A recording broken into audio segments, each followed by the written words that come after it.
काही मुलं अभ्यास करतायत, काही करत नाहीत. मग त्यामागे आमची फार चिडचिड होत असे की का नाही करत.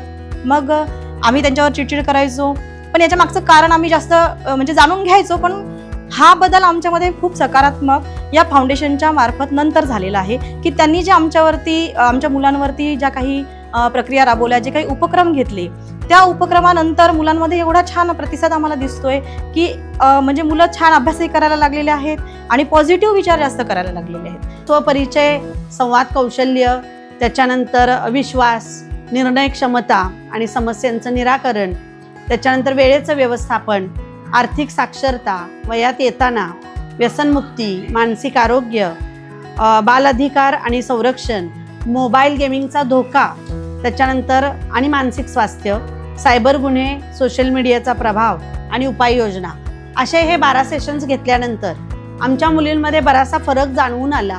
आणि त्यांच्या माध्यमातून आम्हाला काय प्रॉब्लेम्स या मुलींमध्ये आहेत, किंवा मुली आपल्या घरी सुद्धा ओपनली बोलू शकत नाही किंवा शिक्षकांशी बोलू शकत नाही, त्या समस्या कशा सोडवायच्या या संदर्भात त्या मुलींना मार्गदर्शन केलेलं आहे. घरी जाऊन व्हिजिट केलेली आहे, मुलींचं काउन्सिलिंग केलेलं आहे. शिक्षकांचं ज्यावेळेस सक्षम शिक्षक आणि सुरक्षित शाळा हे ज्यावेळी सत्र घेतलं शिक्षकांसाठी, त्यावेळेस त्यांनी पोक्सोबद्दल माहिती सांगितली. पोक्सो म्हणजे protection of children from sexual offences act 2012. अपराध्यांना कठोर शिक्षा देण्यासाठी केलेला हा जो कायदा आहे तो शिक्षकांनी खूप छान समजावून घेतला. जो पोक्सो कायदा होता, या पोक्सो कायद्याबद्दल मला सविस्तर अशी माहिती नव्हती, पण मॅमने जी चर्चासत्रे घेतली त्या चर्चासत्रानंतर मला पोक्सो कायद्याबद्दल सविस्तर अशी माहिती झाली. विद्यार्थ्यांचं लैंगिक अत्याचारापासून संरक्षण करण्यासंदर्भात ती एक हेल्पलाईन आहे.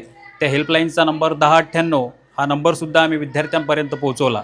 एखादा व्यक्ती ब्लॅकमेलिंग करत असेल किंवा वाईट मेसेजेस पाठवत असेल तर आम्ही सायबर क्राईम हेल्पलाईन 1930 यावर संपर्क करू शकतो.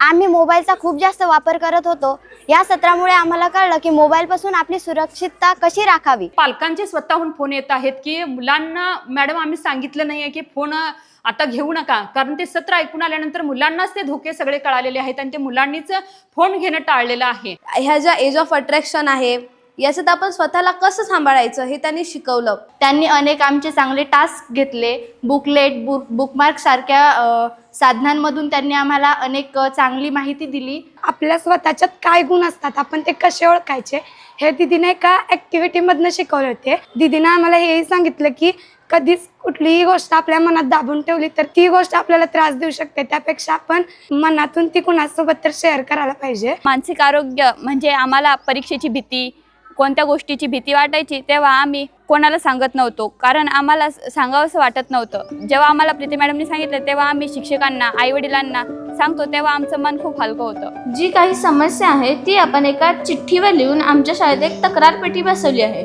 त्याच्यात घालायची आणि समितीचे लोक येऊन त्या तक्रार पेटीतील चिठ्ठी घेतात व त्या समस्येचे निवारण करतात. आपल्या मुलांचा जर योग्य शारीरिक मानसिक विकास जर व्हायचा असेल तर या ठिकाणी पालकांना सुद्धा आपली जबाबदारी या ठिकाणी समजावी लागेल. तुमच्या मुलांचे तुम्ही मित्र व्हा, आपले आई वडील आपले मित्रमैत्रीण आहेत हे असं मुलांनी पण कधी म्हटलं नाही. खूप चांगली माहिती मिळाली. अशी माहिती आपल्या गावात म्हणजे आमच्या गावात आणि आमच्यापर्यंत अशी कोणीच दिली नव्हती.